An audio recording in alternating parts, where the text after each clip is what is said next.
Well, since we do have the full board and it is 7 o'clock, I'll call the Brandon Select Board to order. We have a Select Board meeting tonight and a Liquor Control Commissioners meeting tonight, which should be brief. And then a Sewer Commissioners meeting with the engineers. Dave, are they prepared to talk to us tonight? Yeah, Wayne's gonna log in when he, probably around 7:30ish. Oh, good. Okay, so you want to recess the Select Board if we're not done at 7:30 and talk to the engineers? Is that what you want to do? I think they're here. Sure. They are. They're Oh, on? they're right here already. I see them in the screen. Okay. Did you want them to go first then? It's up to you. Maybe that'd be fine. And then Is Wayne there doesn't. Guys, is there any objection to speaking with Wayne Elliott and Jeff Lewis from Aldrich and Elliott first about the wastewater treatment plant study? Sounds like a Giles, give me a thumbs up. Is that all right, Tracy? Yeah, good. Thumbs up.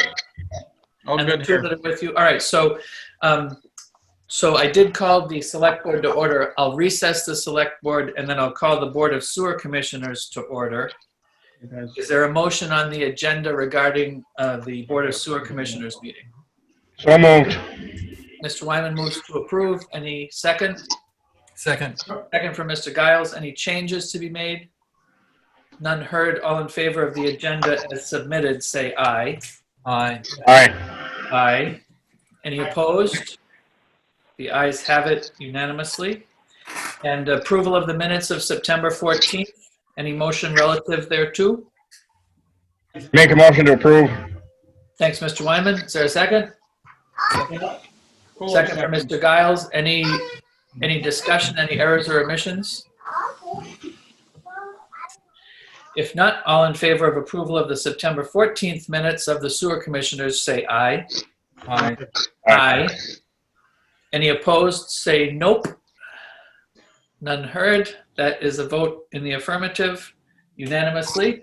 So great. So I think if it's all right, could we turn the floor over to Wayne Elliott and Jeff Lewis from Aldrich and Elliott regarding the study and the report that they made on the wastewater treatment plant. And we did send that around a little bit earlier in the summertime, and I resent it around last night, I think, or yesterday sometime, so that we can follow along.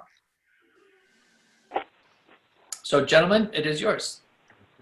Good evening. I know that's a lot of information here, so we'll try to keep this as simple as we can here. Kind of just give you a brief overview here without drilling into the details, but obviously feel to jump in as we go here with any questions. We got together with the town and the state here towards the end of July, and we're a little farther than the 60%. Kind of the stopping point here is we've looked at the alternatives, we've done the evaluation cost, haven't really formulated a proposed project yet, and that's where we're looking for input from the town and the board here tonight moving forward. A little bit of history about the plant. Original parts of the plant date back to the 1960s, so some of the foundations and things there are about 60 years old. The majority of the plant was built back in 1975 when it was converted to secondary treatment, and that's really the concern of where we're at now and kind of moving forward is some of that equipment is still there and operable.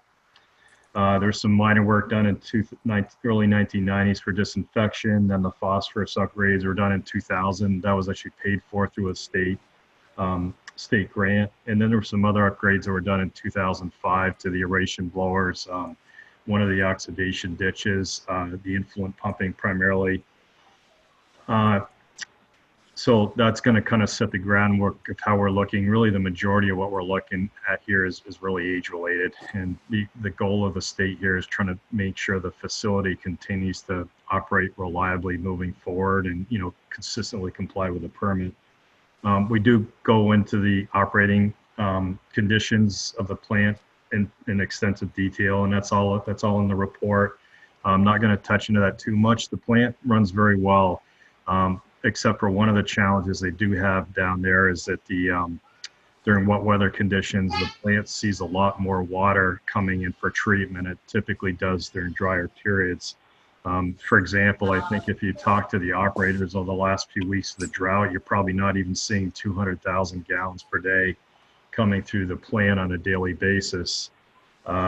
But then when you get into some of these wet weather periods, you get a heavy rainfall in the spring and the fall, you'll see those daily flows jump up, 5 times up to almost 1 million gallons per day. So that's always been a challenge for the operators. And then the town we are doing work on the sewer system investigations separately. So that's kind of with the mapping and some of the asset inventory stuff. So that's in progress kind of separately than just looking at the treatment plant. There were kind of Mr. 5 Chair, areas. Excuse I'm me, go sorry. ahead. Yep, Could I ask, since you said we could lob questions at you? absolutely. The part that you just talked about has been something that's been of interest, locally in several communities, the wet weather conditions and so Yeah. forth. And we've heard for some time that, Brandon doesn't have a combined stormwater wastewater system. So can you talk a little bit about why it is that in wet conditions we would have a greater flow in our system? Yep. So there's a couple different scenarios. If you go down to the city of Rutland, they have what we kind of call a true combined system. They still have a lot of their stormwater catch basins and pipes tied in. So when you read about them having an overflow, that's really a function or caused directly by the rainfall events or the snow melt. In your case, one of the interesting things with Brandon is a lot of the pipes don't follow the streets. When they were put in back in the early 1900s, you have a lot of old lines in the ground. Right or wrong, they followed the topography. They followed the streams and the rivers. You have a lot of cross-country lines. So those areas become flooded at times when the river levels are up in the spring. Those open joints, those older pipes, see a significant amount of infiltration into the joints just because the pipes aren't tight. Our guess is you probably, you've had some roof drains tied in the past. Hopefully some of that was addressed with the Route 7 work.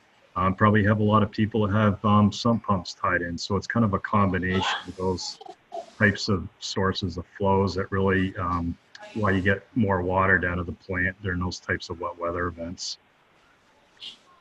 Great, thanks so much. That's really helpful. So the need for the project, and I'll talk a little bit about each of these quickly and what the function is. So we identified the priorities, the headworks, the oxidation ditches, the secondary clarifiers, the disinfection, and we have a separate category for age-related. The headworks is kind of where your preliminary treatment occurs. That's part of the pumping function, and it takes the grit and the screenings out of the raw wastewater coming into the plant. The oxidation ditches is where your biological part of the treatment occurs. The secondary clarifiers is where your solids really fall out of the system. The disinfection is primarily where the E. coli, the bacteria, is treated. And again, we have a bunch of kind of age-related items. So once we kind of get into the needs, what we then do is kind of break that down and look at alternatives to kind of address each of these kind of major priority areas. So start with a preliminary treatment. The state requires that we include a do nothing option because that's always a choice. Obviously, that's no cost, and that's got its advantages and disadvantages moving forward. So we broke that down into 3 options. Number 1's the do nothing. The second one, we would actually add new screening. The plant does not have screening at the facility. That's been a deficiency or concern of the operators for quite a few years. What that means is when the flow coming in, it doesn't take out, what it does, it just grinds. It doesn't take the inorganics out of the flow stream, the plastics, rubbers, and those kind of things. So by not taking out, they continue to make their way through the rest of the plant.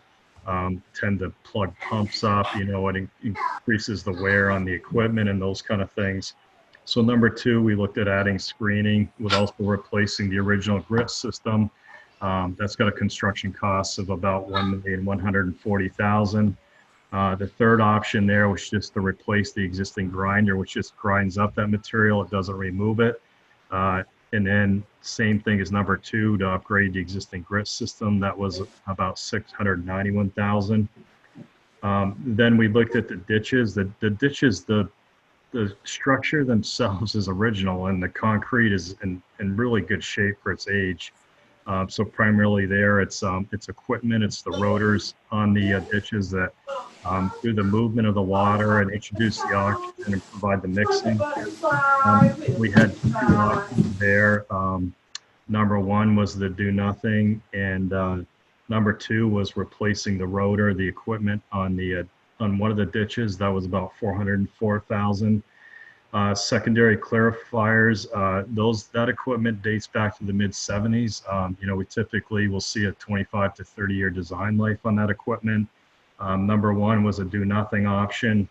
Number two was basically to replace the same equipment, but reuse existing concrete structures at a construction cost of about $749,000. We also looked at trying to better optimize the performance of those two existing clarifiers. That's one of the weak links when you have the high flows into the plant. The depth and the surface area of those clarifiers are really challenged. At those high flow conditions make it more difficult for the operators to consistently comply with the permit limits. And then number four, we did look at an option of upgrading the two existing clarifiers, reusing the existing tanks, but adding a third one to help the performance operation of the facility at those higher wet weather flows. And that one came up to about $1,570,000. Then we looked at the disinfection. The improvements there were relatively minor. Number one was a do nothing option. Number two was really kind of addressing some of the age-related items. That was a minor item, about $70,000. And then we had some age-related items, number two, and that was a whole list of miscellaneous things in there. If you've been at the control building, the building really needs some work. The lab needs some work. The electrical needs some work. Some of it's aesthetic, but it's pretty tired here. So that option, we're up around about $946,000.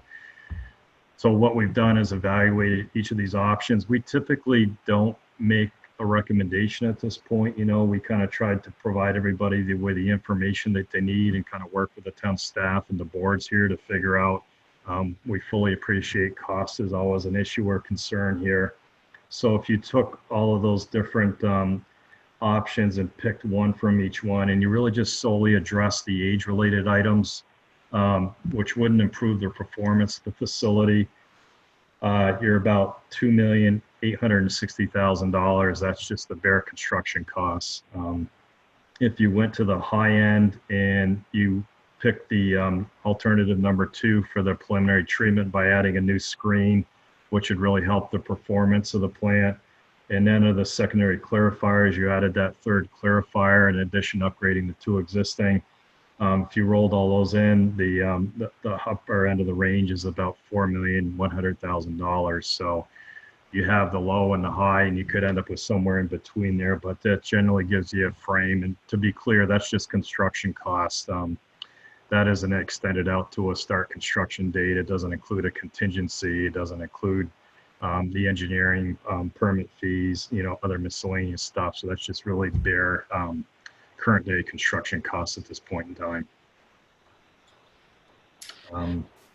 Questions or comments there at all on the alternatives or the cost or what's in there at this point? Yeah, Dave, have we had any guidance from the state about possible funding or what they are kind of really interested in Brandon doing with its treatment plant? Either of those topics? No, I haven't pursued anything with the sewer plant yet. That would be something that Wayne can correct me if I'm wrong, that once we figure out what plan we want to do, then we start to chase the money. Yep. Okay. So, I can speak to that a little bit though, briefly, that's exactly it. What we're trying to do is get a kind of a scope, a project size, and then we'll be able to kind of come back with you with what a total project cost looks like, what the funding options are, what the impact of the sewer rates and a timetable. But generally what's out there are really two buckets of money right now. The first one is the state through the Clean Water SRF program. As of July 1st, for small communities with a population under 10,000, they're offering 40% subsidy, up to a total of $2 million. So just for example, let's say it's a $4 million project, 40% of that would be subsidy that you wouldn't have to pay back. The balance of that would be a loan at 2% over 30 years. The other option out there, which is probably worthy of discussion, which may be a better avenue for the town moving forward, is the town's used USDA rural development funding before. They provided some very attractive funding package. The town would qualify for up to a 45% grant. And, their interest rates are all-time lows right now. So that could even be a little better funding package with this than what the state could offer right now. The state portion of that, probably wouldn't be available next July 1st. So, if the town was interested in pursuing the state portion of that, probably require a bond vote, but March of next year. For the USDA side of things, their funding deadline or submittal, they run off the federal fiscal year, which starts October 1st. So that would require an application be submitted to them by mid-December this year. They only take applications once a year, and they can't issue a formal funding offer until you have a positive bond vote. But said generally the town qualifies for up to a 45% grant, and it's a very, very low interest loan at the moment.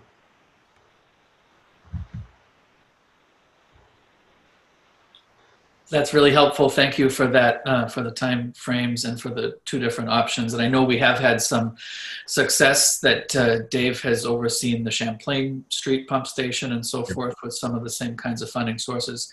So does it sound like, I'm looking like on page 25 of your report where there's kind of just the summary of, not the costs, but the various options for the 5 components. That's right. Does it seem like your option number 2 on the headworks is really the best thing that we could do here? Like that seems like you were talking about screening being a real deficiency, and that if we had that, we might save ourselves some trouble in the plant further downstream. Yeah, absolutely. That's probably the single one thing that was neglected when these plants were built, 25, 30, 40 years ago. And we've added screening at many facilities of recently. That's been the one item I think that's really been beneficial and helpful moving forward from that standpoint. One item specific to your plant, you guys have influent pumps right downstream of where we would put screening, that this would help protect that high capital investment of your influent pumps as well. That would be another improvement as far as adding screening into that structure. Great. Other comments from the board, questions from the board? I guess while we're talking about, different options, I really appreciate your report. It was really, really informative. The putting in a third clarifier, could you talk a moment about that? It seems like in some ways it's an insurance, but I guess I'm wondering from your perspective whether this is, well, I wonder if you could speak a little more about the third clarifier. Sure. It's, we try to, so, the clarifiers that the town has have served them very well. Those go back to 1975. So the equipment and the components and all that stuff in there are now, over 40 years old. It's called a peripheral feed. We still use that technology. There's still a bunch of them around. But the biggest thing is the design standards have changed. We've all kind of learned a lot over the last 30 to 40 years on clarifiers and how they work. The problem that you have there is they're too shallow, and the surface of the water area just isn't big enough. And, at normal flow conditions like you've had over the summer, they work perfectly fine. But as the flows creep up in the fall and you get those snow melts and those spring runoffs, the sizing of those just aren't adequate to handle those flows. So if we were going to build those brand new today, if you're going to do a new plant, you would probably have 3 for redundancy. And they definitely would be deeper, and they'd have a larger circular surface area. And that's what we've learned, that just really helps the performance of the plant during those high flow conditions. Is there any expectation over time that we're going to be able to minimize the inflow of runoff, snowmelt, these kind of conditions that you spoke of? Or is this just an expectation of systems in rural Vermont? Yeah, it's unfortunately, I'd like to say you could go out there and reduce that significantly, but it's kind of inherent to the age of those systems. It's kind of there. It's tough. We can go out and definitely can find some low-hanging fruit, but it's incredibly costly to start rebuilding a significant part of the sewer system. And the town's made great strides on that in the last few years. We've done a lot of work in the Route 7 area. We talked about the Champlain pump station area up there, and we plan to do, we started the mapping here this fall, which is a huge step. We're going to do inventory of that existing infrastructure, but unfortunately, some of that flow is always going to still be there. Again, it's even you do your best with the maintenance. It's really a function of the location of where those sewer lines. They're just in flooding areas that frequently flood. They're in very wet areas. They're not in the streets what they typically are. So I think the hope is that maybe the peaks can be shaved a little bit, but there will always be some amount or some volume. Wayne, we have talked quite a bit about the one across from the police station that we know gets infiltration every time because that floods there constantly. So, that's one we could probably, if we could get those manholes sealed up on those, I think there's 3 in there. That would be a huge, savings in our infiltration. Yep. No, agreed, Dave. And one of the hard things that Brandon has is a lot of this infrastructure just is not very accessible for maintenance. I've bushwhacked through a lot of that over the years, and you better have your boots on, and you better have your bug spray, man, because it's not in the streets. It's next to the rivers, the streams, up through the lawn areas. It's all over the place, and unfortunately, that makes it very, very hard to really maintain that infrastructure as well as you could. Wayne, it looks like in the plans that you have of the site that there's adequate room if we were able to fund a new clarifier. It looks like you've kind of sketched out where that could go in relation to the existing structures and so forth. Yep. There's no concern in that direction. No, there isn't. You guys are very fortunate in that way. You do have space on the site. Typically, these facilities are located, in areas where that can be a challenge. But you do have some, and there's actually a couple options we've looked at. You do have some good space to work with on the existing site. Other questions, comments?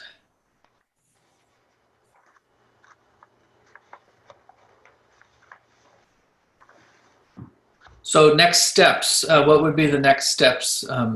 You're looking for some direction from the town as to which alternatives we're ready to pursue on this, right? Yeah, exactly. And I think so, as we talked about, maybe what I could do just to simplify this, you really need to do at least one of these alternatives under each of these major items. So if you looked at the preliminary treatment, again, the bare minimum would be number 3, grinder grit replacement. The ditches, the north would be number 2. The secondary clarification would be alternative number 2. The disinfection would be alternative number 2, and the age-related number 2. So that's a total of, about 2.8 million. And then beyond that, it's a question of whether you wanted to change the alternative under the preliminary treatment to include the screening, and then under the secondary clarification, whether you want to, go to alternative number 4 there, which adds that 3rd secondary clarifier. So, we've talked about both. Those are the 2 issues that we've highlighted so far in the discussion have been the screening and the 3rd clarifier, right? So that's good. Yep. So is there anything wrong with the strategy of looking to do the best repair, replacement, renovation, going for the options that will get the most results? Yep. And funding wise, where do we stand? Like, the worst that happens is they tell us no, and we Yeah. we either ask for less or we start over with the project, right? No, and it's not really a question, the funding is available. It's going to be, we really have a pretty good handle of what's available from the state. And then you'll kind of wait and see what you get from the USDA offer. The reason we present it this way is that, yeah, absolutely, the upper number and including those two options would be great with the screening and the third clarifier, because those are a couple things that will really help improve the performance, the operation of the plant moving forward. But, we understand that the focus is on the overall reliability. We appreciate the sensitivity to the sewer rates.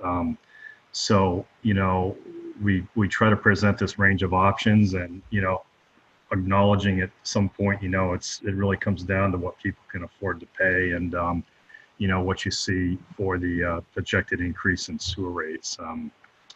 We're obviously in tough times, economic times. And so, that's a discussion with all of these projects. So kind of important to give you guys some good information with the pros and cons and be able to kind of make an informed decision moving forward. So is the impact on the sewer rates something that could be estimated based on the total project cost and the funding available? Yeah. Yeah, absolutely. So once we've got an idea of what's in that, as Dave said, we'll lay out the funding options. We'll look at the operating costs. We'll have a schedule, and as part of that, we'll look to see what the impact of the sewer rates will be.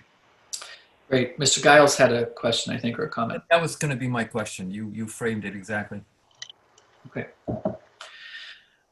Other input from the public or questions from the public? So, Dave, if I can speak for what I think is consensus, I think we would like to see the screening and the third clarifier incorporated into a proposal and then see where that sets us up in terms of the funding and in terms of the impact on the sewer user rates. Is that a fair statement of the consensus of the board? And if not, please speak up. Could I suggest that for the sake of showing how it affects the rates, if we could have both the maximum and the minimum option and just show how those differences would show up on user rates? Yep, absolutely. Yep. Reasonable request? Yep, absolutely. So Wayne, our deadlines that we have right now are we need to get an application into USDA in December, and we need to prepare for a bond vote in March, right? That's correct. Yep. If that's the track you want to stay on, Dave. Yep. Well, I just wanted to know like our options so we can prepare if we've got a, whatever the board decides to go with here, that we know that we've got our deadlines to meet. Yeah. And basically we need to know what the amount requested and what's in that proposed project, Dave, for the RD submittal, by mid-December. Yep. But we need to know that obviously well in advance so we can work on the application together. Okay, great. I think as we kind of wind the discussion down, I think it's important to note that, we're not all big spenders, but it's been pretty conclusively shown very locally and very recently that solid infrastructure is really important to economic development and to the vibrancy of a town and to the attractiveness of a town to families and businesses coming to a town. And we've made a really tremendous investment with a lot of help from the state of Vermont and the federal highway on our downtown infrastructure. And this is something that has been identified for many years as an asset of the towns that the town has benefited from, but maybe hasn't really salted away what it maybe ought to have for keeping it up to standards. So I think this is not a surprise that we need an investment in our wastewater treatment system and our plant. And I think that this will go hand in hand with the other infrastructure that's happened in Brandon, and it will make Brandon continue to stand out as a town that's taking care of itself and that's ready to do business and ready to be a host for families in the future. Well said. So anything else on this matter tonight? Okay, if not, I want to thank Jeff Lewis and Wayne Elliott. Thank you both so much for being Take here, care. Thank for you. answering our questions. And thanks to all for their input tonight on that. So Dave's got a plan, and Dave's going to go forward and come back with some possible scenarios. Yeah? Thank you. Thanks. Thanks, Thanks, Yes. Good night. Thanks, everyone. Anything else to come before the sewer commissioners? If not, is there a motion to adjourn?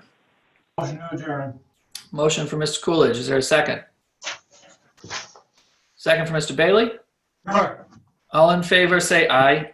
Aye. Aye. Any opposed, say no. The ayes have it. It's unanimous. Okay, so it's 7:31.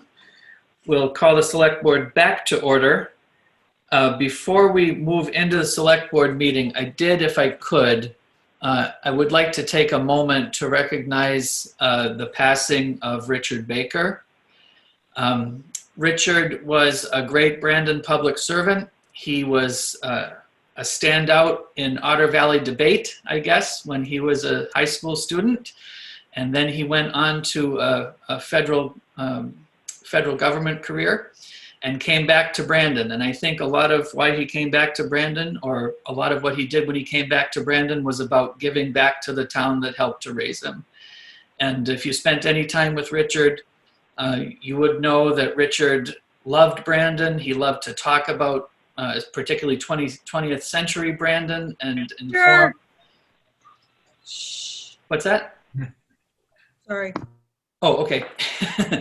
And I learned a lot from Richard. He could still be, even as a retired person, he could still be very excited about different projects in Brandon. I know that the Brandon Town Hall was particularly close to his heart, and he put an awful lot of time and an awful lot of energy into that. He was elected selectman 7 times. He was chairman of this board.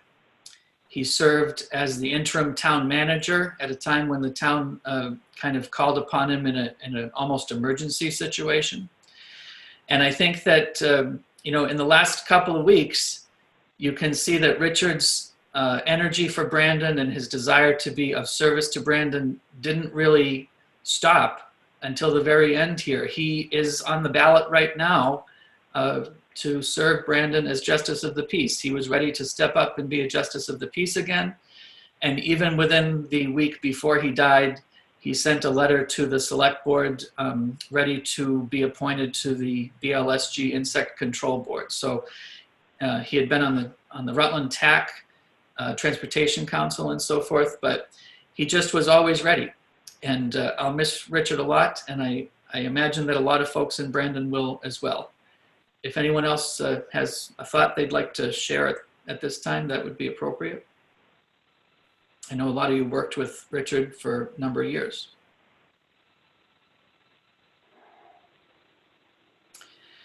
Well, if not, we can maybe, yeah, is there some? Oh, thought I heard someone. But if not, maybe we can just pause for a brief moment of silence in Richard's memory.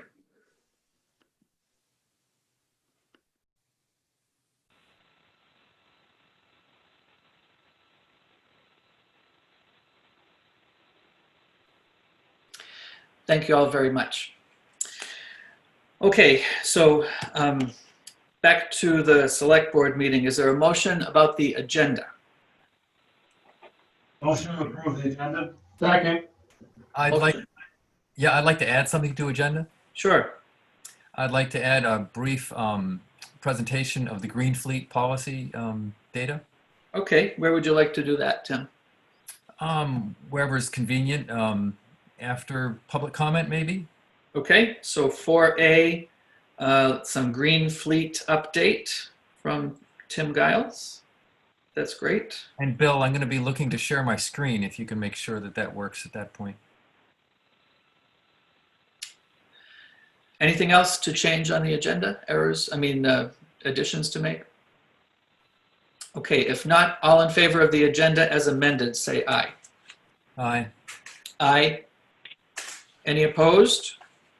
Is that unanimous? The ayes have it. It's unanimous. for approval of the select board minutes of September 28th. Just late today, there was an interested party with some suggested revisions to the minutes, and I've spoken with the recording secretary, and she and I both felt that those revisions were in keeping with the actual content of the last meeting, but I don't know whether the board feels they've had enough time to look at those or not. Do you want to try and adopt revised minutes? Charlene did send them out, and I sent them to you, but it was literally moments before this meeting. Or do you want to put this off till the next meeting? Can you tell us what the revision was? I didn't hear that, I'm sorry. Can you tell us what the revision was? Sure, yeah, we can do that. Let me just get it. So it was related to the discussion about the town hall roof. And I can read you, there's like 3 small revisions, and I guess the way to do it is probably to read the revisions incorporated as they're incorporated. So it says, with regard to the town hall sidewalk roof drainage, there will be a dry well built on the north side of the structure, and there will be a perforated pipe along the perimeter that will run into a catch basin on Route 7. So pipe and on Route 7 were both inserted there. Sherry Vaccarella requested more detail of where the drainage is going to be and where it daylights. She was interested due to the town hall's close proximity to their property. And in that case, the where it daylights and the reason why she was interested are modifications. Mr. Atherton suggested she speak with the contractor. Ms. Vaccarella noted there should be a site plan and specifics. Mr. Atherton stated the plans were sent to her and no questions were raised. Ms. Vaccarella did not receive construction documents, and this is new from here, and there were no drainage details provided. Instead, there was only a note calling for crushed stone over vegetation fabric. To her, this is not adequate to describe the perforated pipe detail, and it does not show the pipe's location in the plan. And then a suggestion to remove that showed drainage and was not adequate information. So that was probably a fairly confusing way to do this, to have me read it that way, but it's the best I can do for now if you want to adopt it tonight. If you don't want to adopt it tonight, that is also acceptable, and we could do it at the next meeting. I move that we adopt it with the changes that were sent to us. Thank you. Is there a second?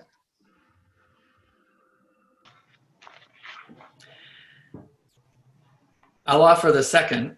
Is there discussion? Seth, Yes. I have some discussion. Okay. I did send plans on April 15th. It's a 1-page plan, so we did discuss that, and they did get sent. And I believe I CC'd you on them the same time I sent them to Vaccarella's.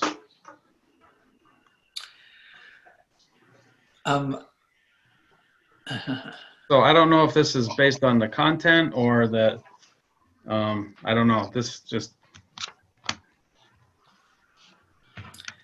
I don't think that's accurate. I see Sherry's name on the call. Sherry, did you have any comment about this tonight? Oh, sure. So how I saw it when I said it in the meeting was that the sheet to me was not a full set of construction documents. To me, that one sheet could have been like a schematic set. I didn't understand that that was the full extent of the construction documents that we received from the architect or the designer. And that's where I was just trying to be true to the conversation that we had at the select board meeting. And now that you have the whole picture, does it make more sense? Or do you still have questions, Dave? What you just said makes it make more sense to me, Sherry.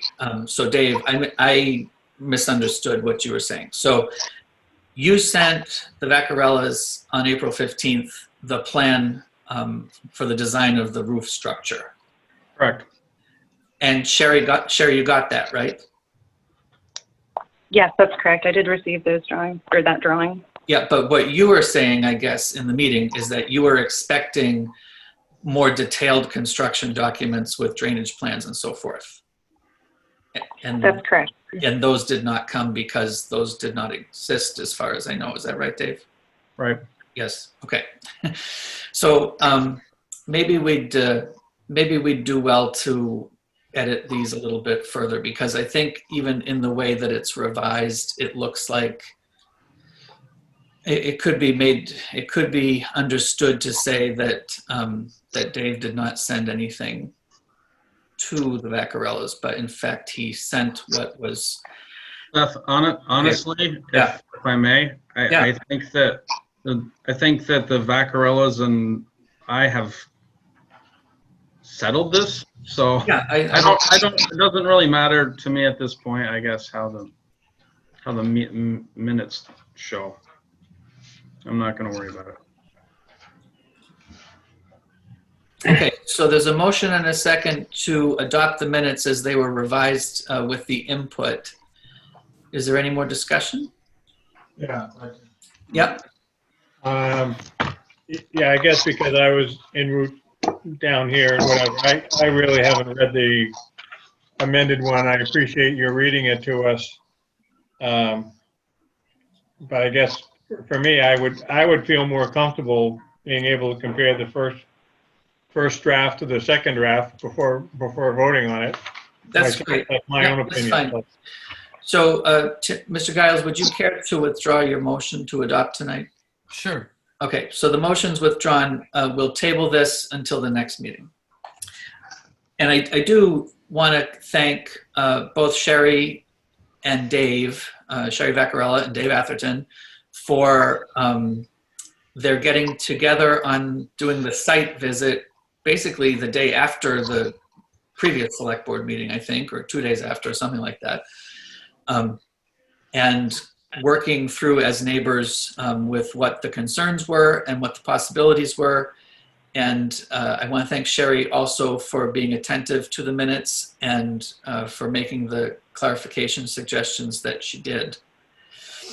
So I think probably, yeah, we better hang on to this for another little bit and make sure that we are all looking at the same thing and understanding it the same way. So thank you for that. We'll skip it over. Item 3 is the town manager's report then. Mr. Atherton? All right, this is my report for the weeks of September 28th and October 5th. Segment 6, the steel beams have arrived on site for the bridge slab, and we are waiting for the bearing pads to be delivered, which I think they showed up today. And once the bearings are here, the steel beams will be installed and they'll be able to prep for the concrete slab. That's about it on that. Park Street paving started last week, and as you see, it's continued into this week, and we should have it all wrapped up by the end of the week, weather permitting. Other happenings, I had 2 things I wanted to add that came in via email today that were pretty cool. Sue Gage had applied for a grant through, it's called the Center for Tech and Civic Life, and it's for reimbursement of election fees. So she was able to get a grant for $5,000 to go towards election fees for this year, which is pretty cool.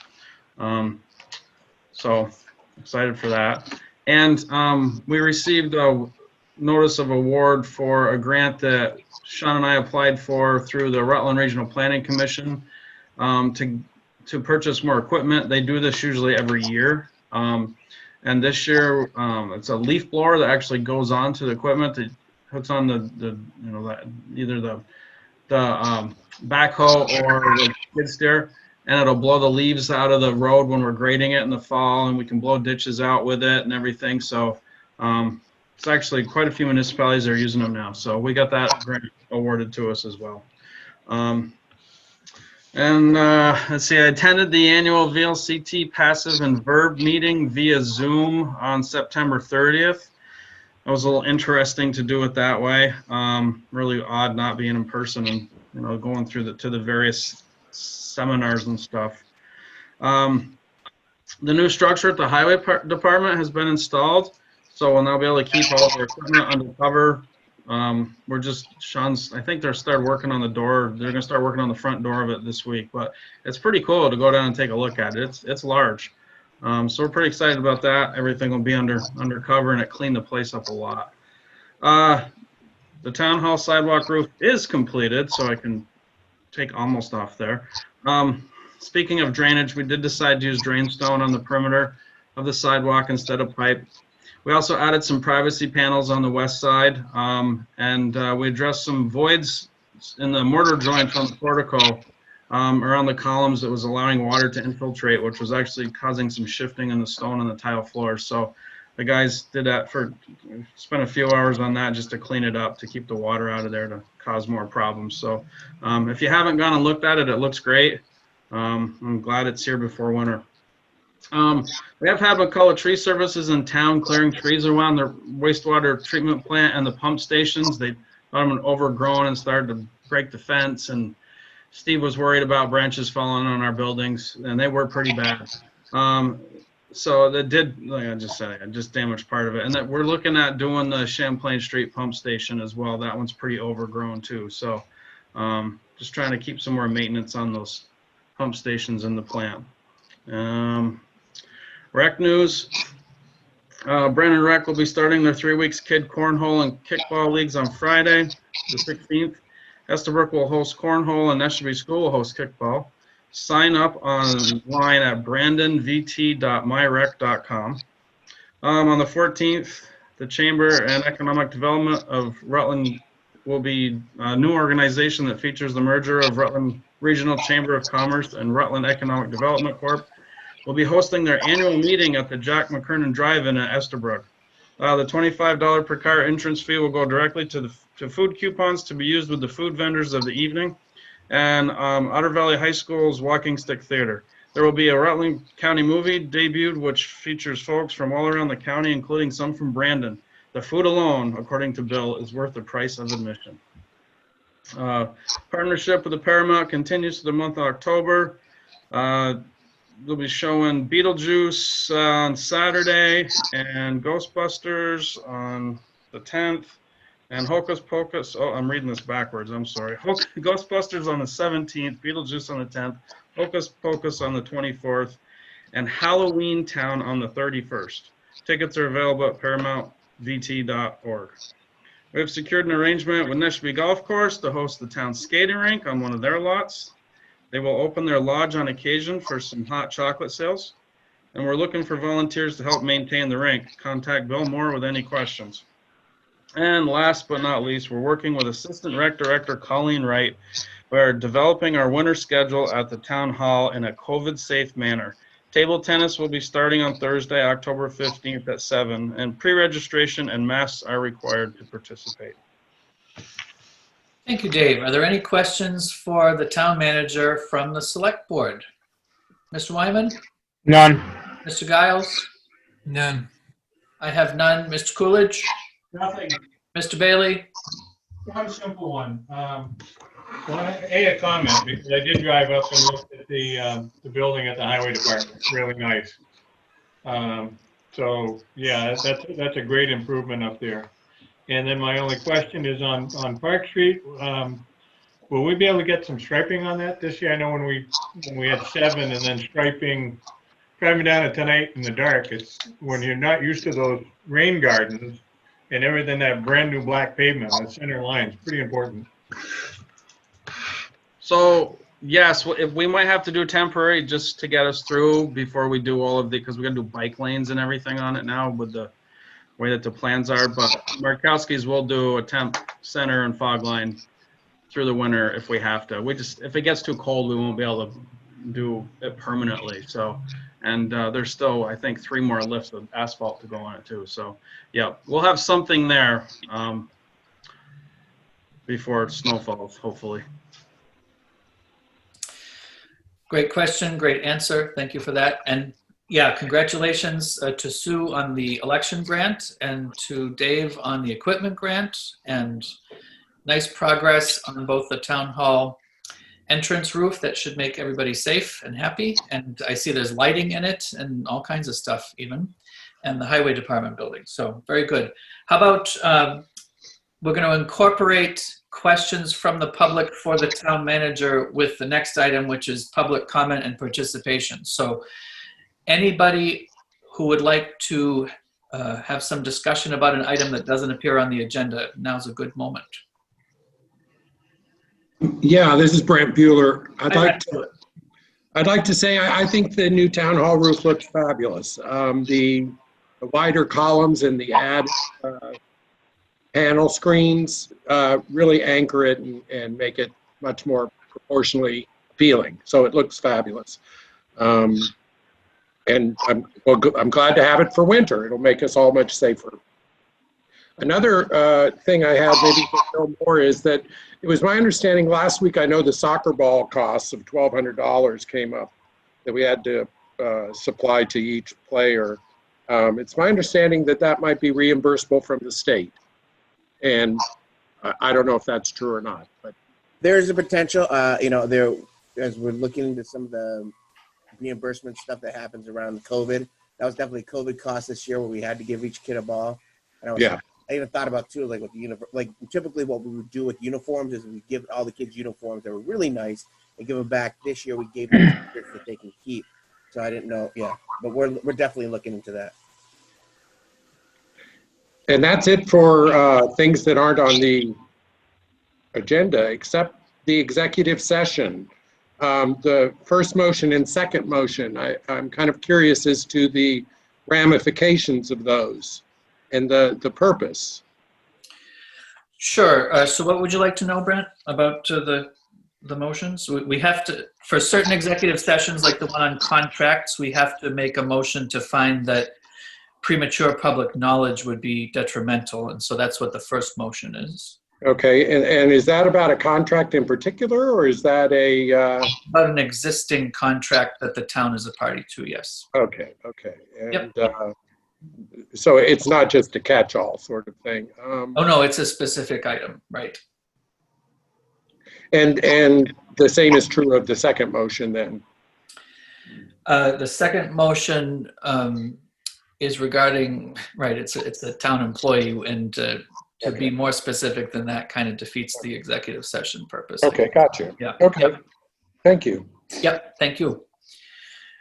Other public comment and discussion? Yes, this is Sherry Baccarella. Yes, Sherry. I would really like to thank Dave for meeting me on site and talking through my concerns, and he was very professional. And I know this conversation has come up a few times in the select board meetings, but I'm very impressed with meeting with Dave on site and discussing it. So thank you, Dave, very much. I appreciate that. Thanks, And I'd Sharon. also like to say that we love the structure. The screen is very nice, and it's nice to have that little bit of separation, but I think it complements the original structure very nicely. So thank you very much, and that's all. Great, thank you. And thank you, Sherry, for working with Dave and the town. And as we've said before, and you've said, and Dave has said, those are both small lots, and we're very near neighbors to each other. And it's helpful when near neighbors can speak across the fence and get things done, so to speak. So thank you for that partnership. Thanks, Sherry. Other public comment, questions? Always room to talk on any other topic that comes up later too. Okay, so the next was the Green Fleet update from Mr. Giles. Mr. Giles, go for it. Yeah, great. So I've been chipping away at this Green Fleet thing over the last, since we passed it last year. And I finally gathered together enough data to put together something to share with you all. Bill, you have me set up. I think I'm going to grab the screen to share if I can find the right one here.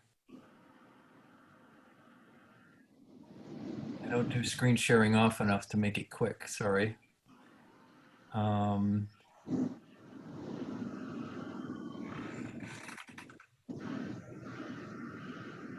Here it is, I think it's this one.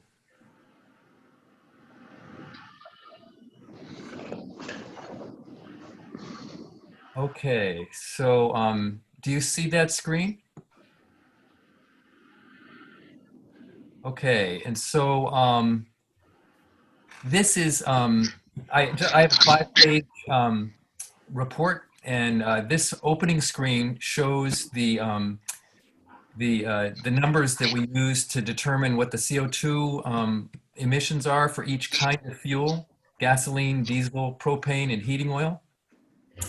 I got these from a couple of different websites online and from the Thetford town that's also doing this green fleet policy. So they kind of led the way. And actually, I'm now sharing the wrong screen. I'm going to share a different one that actually has the printout.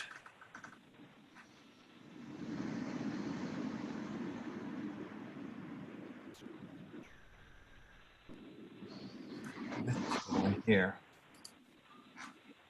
Great. And so this is the information that I got from Jackie, which just basically allows us to know what equipment we're talking about when we talk about this green fleet data. You'll see on the left what the headings that the town's been using in their spreadsheets. PD stands for Police Department, and you can see there is no number 5. And so, but you know, all of these will make sense to people as we go down through. There's a couple that I couldn't find that we have data for that is not that important. Going forward, I may try to connect up, you know, when they refer to excavator, are they referring to, you know, the grader or the loader or the John Deere? Because some of them have different functions depending on what thing you put on them. And this is really the heart of the data here. These are spreadsheets where I basically put in the starting mileage and ending mileage, and then I put in the gallons used, and it pumps out the CO2 equivalent in metric tons. I went back 3 years prior to this fiscal year, so I could create a little bit of a trend line. And I was pleased to see that the data that the town includes heating oil and propane usage, because when it comes to carbon footprint, those things are interesting and useful to know. You can see that most of the town equipment uses diesel, and of course the police cars and some of the town uses gas as well. And here's the previous years before that. So it all distills down to this sheet, and this is a summary of the data. This chart shows the last 4 years. So this is the current year and the previous year and the year before that, so on. And then I broke them down. This is the gas that the police use and the gas that the town uses and other equipment, all the diesel usage, heating oil, and propane. So this first graph shows propane usage over the last 3 years. I didn't show the current year because, of course, the current year isn't all there and it wouldn't be useful to show as a trend. And it's interesting to think about what makes these lines go up and down. You know, I thought this was an interesting one, the propane use at the town hall. It kind of makes sense that it will go down because that's where, you know, you have the heat pumps in there and they're doing a lot more good work, and there's probably less need for propane. But it's just interesting to see these trends and to start to have some sense of why they go up and down. The heating oil, the number 2 heating oil is in this one. And you'll notice that the scales on the side are meant to allow us to see trends. And so, you know, this scale goes from 0 to 40 metric tons of carbon CO2 put out. And this one goes from 0 to 60. And so, in fact, the heating oil in the highway garage is a more significant contributor to CO2 than the heating oil in the town hall. And then we can look over here at the gas usage. This shows the police cars, you know, going up and down, and it's all of this isn't meant to create huge conclusions because there's lots of good reasons for why we might use more or less fuel, and yet it's interesting over time to get a handle on whether our CO2 emissions are going up or down, because I think in the state of Vermont as a whole, we're trying to drive our CO2 emissions down. I recently saw from our energy commission in town that Montpelier is trying to become net zero by 2030. And so this kind of information can allow us to start to, perhaps make decisions that will allow us to use less fuel going in the future. Then, of course, this last graph is the one with the greatest scale. You can see it goes from 0 to 400. And this shows our total emissions in Brandon from a town municipal standpoint. And it shows that our CO2 emissions have been slightly increasing over the last 3 years. And of course, there's lots of good reasons for that. As I said, CO2 emissions are a function of how much our equipment is used. And if we're doing a lot of great things, we're creating more CO2 emissions. So it's not wrong in that sense. It's just a number that it's good to know and see. And then, of course, our largest creator of CO2 emissions from a town standpoint is our diesel usage. And you can see that from this chart as well. If you look at this line here, this is diesel usage. And this represents our heavy equipment, excavators, dump trucks, loaders, and then some of our trucks that use diesel as well. And so, that's my report in a nutshell. It took me a little while to get these spreadsheets to be easy to use. The truth is that this data the town already keeps, and with just a few clicks of a button on the town's data, it's pretty straightforward to get the numbers to throw into this spreadsheet. And so going forward, I think this will be a very low demand way to keep track of our CO2 emissions. And then as we make choices, it's possible that we'll be able to watch our CO2 emissions decline over time. So are there any questions?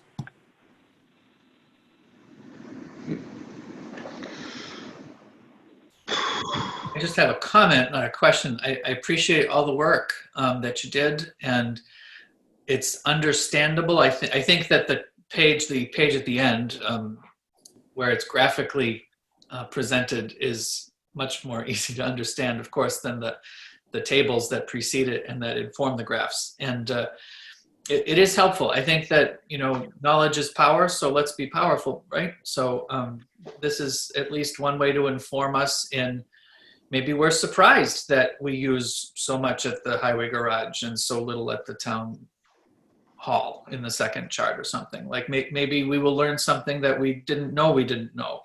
So I appreciate that, and I hope that, as you say, since the information is already tracked, that we can use it in this way, using the technology that you have shepherded to make these spreadsheets turn into graphs and so forth. So thank you. Good.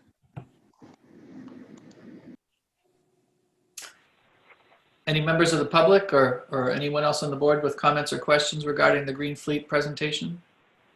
Seth, would you like to, not Seth, but Tim, would you like to forward that to me so I can put it in as an attachment? I sent you a copy of this afternoon in your email. And so if you haven't received it, let me know and I'll send it to you again. Yeah, no, I've been on my email all day. Okay. I didn't get it. I'll make sure I send it to you again. Perhaps I used an older email address that popped up when I included you. If you sent it to my Middlebury email, I'll check my junk mail as well, because our security is very tight with email. That's possible that's where I sent it. Which email should I be sending it to, Charlene? Send it to the Charlene M. Bryant at msn.com. Okay, I'll do that right now. Hey, Tim, I think just clarification, when you said town hall, did you mean town offices? We don't have heat pumps at the town hall. They're in the town offices. And he's not referring to your graphs, but to your actual verbal. Yeah. Yeah, I spoke, perhaps I used the wrong word, because I was intending to say that the propane usage went down at the town offices, which is what the graph showed. Yeah. And you're right, I may have said town hall. I'm sorry about that. Okay, so thank you very much for that, Tim. if we'll move along to number 5, I got a question for Mr. Atherton. So we have a letter of interest from Wayne Rausenberger to be reappointed to the BLSG Insect Control. But is Mr. Russ, is he still one of our representatives, or are we, no, yes, you're saying yes. Mr. Russ Okay, is still so on. we have 2, there's 1 vacancy, and Richard Russ has 1 of the seats. Correct. Correct, okay. I think there were, Wayne can correct me on this, I think there were originally 3. I think there was 2 reps and an alternate. Yeah, there were 2 reps and an alternate. So we do have 2 vacancies right now. So we have a vacancy for a rep and for an alternate, Correct. as appears in the agenda. What's the pleasure of the board? Make a motion to appoint Wayne Rausenberger. Second. Motion from Coolidge and a second from Bailey to appoint Wayne Rausenberger as the representative from Brandon to the BLSG. Any discussion? None heard. All in favor say aye. Aye. Aye. That's unanimous. Wayne, thank you so much. I know that you've had experience on the board. You've been the treasurer for the district. We appreciate you being willing to serve again. Okay, no problem. Look forward to talking with you during the budget season as usual, if we could impose on you for that visit. Yeah, okay. And then how about for alternate? Dave, have you been serving as the alternate or as a representative? Well, yes and no. I haven't been able to attend any meetings because my TAC meetings have been the same night. So I think Mr. Russ has been going on. And actually, I think Wayne's still attending them. Right. So this is the meeting night's a date conflict for you anyway, as far as serving as the alternate. Yeah, every night it was when our TAC meetings were, so. Yep. Yeah. So, I mean, as we do have Mr. Russ going and we'll have Wayne going as an official representative, we've got good representation for Brandon, but if someone's interested in stepping up to be the in reserve player as the alternate, that would be welcome, and you could let Mr. Atherton know of your interest in that position. Thanks, that's excellent. I see item 6 is the budget meeting discussion, and I don't have any information about that, so I guess that was someone else's agenda item. Dave? So, yeah, I just wanted to get the ball rolling on this so we could come up with good dates for budget meetings, because it really is right around the corner. You know, we usually start in November.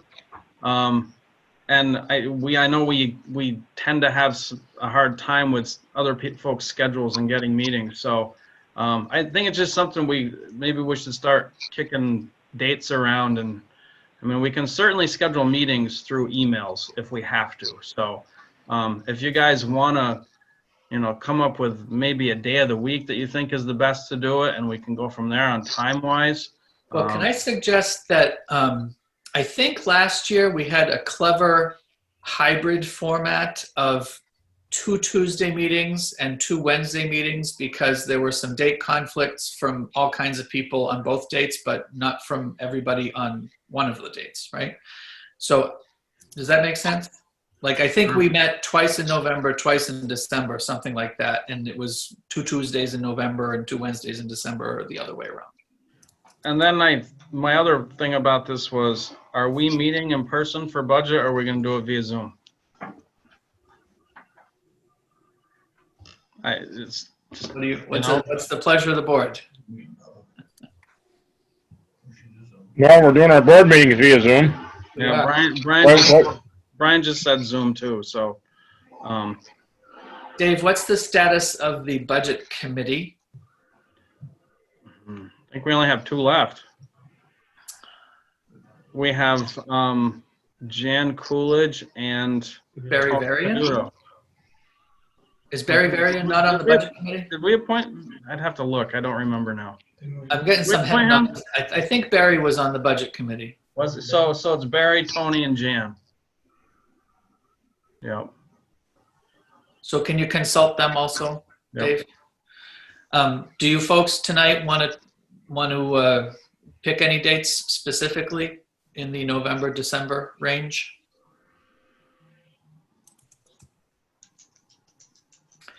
The only dates that are, kind of consistently bad for me are first Wednesdays of the month, but I can do any of the Tuesdays. I could do any of the other Wednesdays. I think we used to do these at 6 or 6:30 or something like that, a little earlier than select board. 6. Do you guys want to keep it that same time, 6 p.m.? 6 is fine with me. I like 6 if we can, usually we kind of make it firm that we're out by 8 kind of thing. It helps hem us in a little bit.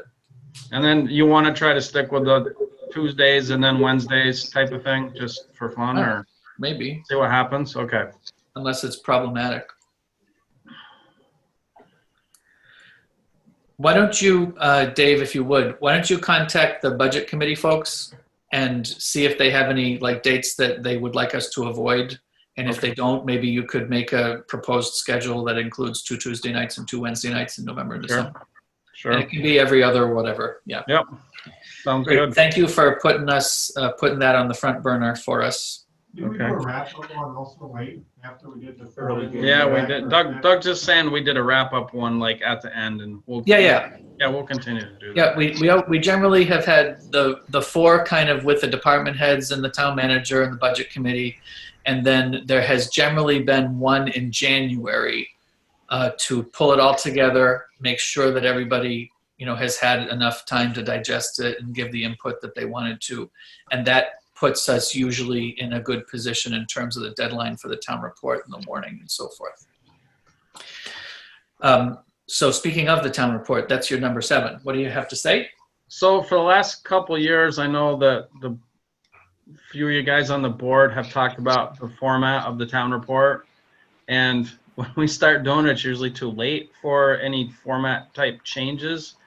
Did you want to start thinking about that again? If there's something different you want to do, if we want to put, if we're doing a different book, because I know at one time you and Seth, you and Doug had found some other town reports that you liked the size of the book better and things. So instead of us, getting to print and then thinking, oh, we should do this, I just figured I'd throw it out there now to see what you guys think about doing something different if you wanted to. Yeah, I'm still very much in favor of trying to enhance the town report presentation so that it becomes kind of a useful tool for folks who live in town throughout the year. And I think we had, Mr. Bailey and I had combed through something like 40 town reports one year or 30 town reports or something from various towns in Vermont and tried to pick up some of the highlights of them. So I would love to make some effort in that direction this year, and I'm glad that it's not too late already. So thinking with that, it technically is like the select board's book too, so would someone or all of you, whatever, want to be a part of putting the book together? So, that it's got a little more select board stamp on it too. Usually it's Elaine and Sue and I and Janet. So, if you guys wanted to be a little or more of a role of design and the way it flows and everything, this might be the year to do it. I would be happy to take part, and anyone else wants to volunteer, they could express that now or later. I'll take part. Doug's shaking his head, yes. Yeah, great. And there is actually in the open meeting law, there's an exemption for certain routine tasks, taking minutes, things like that, where you don't have to, you're not actually doing an executive session kind of thing. You're doing clerical stuff. So they include routine administrative matters such as updating lister cards and so forth. So that might be, I don't think the board is going to be in a position where we're going to too often have 3 of us there. But if we do accidentally and we're working on the town report, that's something that the open meeting law has already contemplated and allows. Great. Great. So why don't you and me and Mr. Bailey to start with, and did anyone else raise their hand while I was looking through the open meeting law book?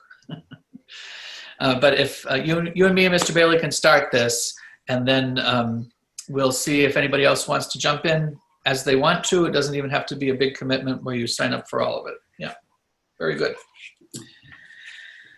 And number 8, a purchase order and a couple of warrants of bills to pay. Just to let you know too, on that first one, our salt price actually went down this year, and it's $5.50 less a ton than the state price was for this year. So I'm not sure what we did or how we did it, but I guess they like us better. Did you order it as a package with the pepper this year? Yeah. It's always cheaper as a package, Dave. Right. So no, that's good. It's nice to see it, go down. So okay, what's the pleasure of the board on the fiscal stuff? You want to do the purchase order separately? You want to do them all together? Any motion is in order. Take a motion, do them all together. Great. Tracy makes a motion to approve the purchase order and the 2 warrants. Is there a second? Coolidge. Second. Sounded like Coolidge. Yep. Is there any questions or discussion?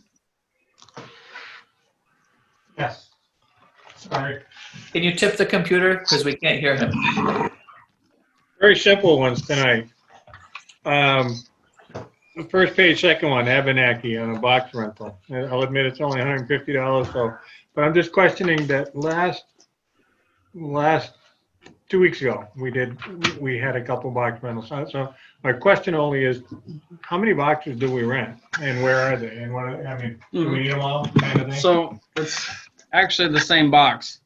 So it's one box from Abenaki that I don't stores the play structure that came from McDonald's. Okay. And I believe they were 2 months behind on the thing, which is why there were 2 invoices in the last one. Now, was that play structure that you put up in this part? Because I noticed the play structure up in this part. No? No. That's not that one. Okay. Sorry. And then the last one is on page 3, the Greg Lucier barn build and HT Supply. Is that the building that we just put up at the That's the structure. Yep. That's all. That's the structure. Okay, so the clarifying questions have been answered and asked and answered, clarified. Further questions?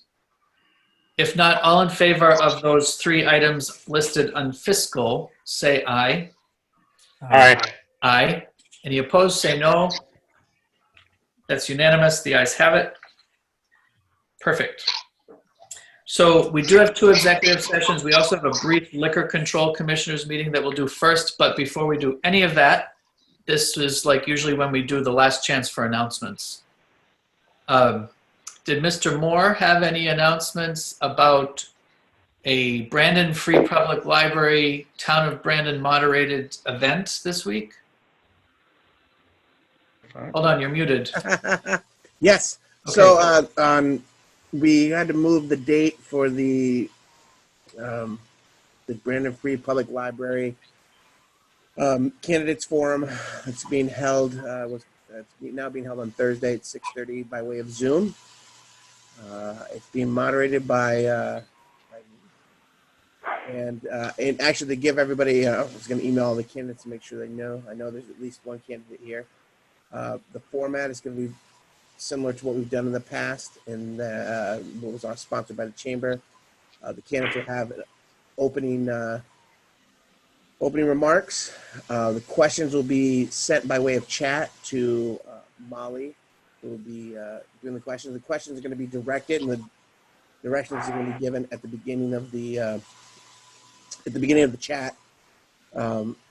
This is specific to our state reps. This is not a referendum on national politics. Any questions that are asked about that won't be asked. It won't be a part of this. This is about our state representation. It's going to be friendly. All questions are going to be directed to all candidates. Are going to have an opportunity to ask it, so it's not going to be candidate-specific questions. It's going to be for all candidates. So if people formulate questions, keep in mind that all 3 candidates will have an opportunity to answer the question. It'll be rotating like we did before. somebody will get the question first, and the next person will go down through the line. In this, probably not in a snake fashion. So go 1, 2, 3, 3, 2, 1, 1, 2, 3, until everyone's tired of it, and then they'll have closing statements, and that'll be the format. Thank you, Bill. And where could an interested Brandon person go for like the Zoom link and details and stuff? There's a flyer that's floating around on the intertubes, and I can email it. And actually, I could email it to, well, at this point it wouldn't matter, but I could email it to Charlene. But anybody who wants the information, it'll be out there. If you're tech savvy, it'll definitely be. Is it on the town website anywhere, Bill? It's not on the town website. I'm going to put it up tomorrow. You send it to me also. I know the library, and it's a library hosted thing, but I'll put it up on our website, and I'll share it on my Brandon Rec Facebook page. And I'll have Colleen put it out there so that everyone will have it in a matter of minutes. Bill, I will also put it, do a newsletter for you if you want me to. That would be wonderful. Thank you. Toss it over to me too then. Executive Director Carr. Thank you, Bill. Thanks for working with the library and the chamber and setting that up and the town and you moderating it. Always a pleasure. Thank you. We do have our one of our state representatives tonight. Butch, you got anything you want to pass along to the town of Brandon? No, just happy to be here. Since we've adjourned, it's everybody's kind of campaigning and relaxing and doing other things. So, but I do want to thank Bill for the information on the candidate forum, because I hadn't heard anything about it yet other than the date. So thank you for that, Bill, and hopefully we'll get a written synopsis of what you just talked about. Very good. Thank you, Butch. Okay, last chance for announcements and other sharing. Okay, if not, the select board is now at recess, 8:22. I call the Brandon Board of Liquor Control Commissioners to meeting. Is there a motion regarding the agenda? Motion to approve from Mr. Coolidge. Is there a second? Second. Second from Mr. Giles. Any changes to be made? If not, all in favor of the agenda as presented, say aye. Aye. Aye.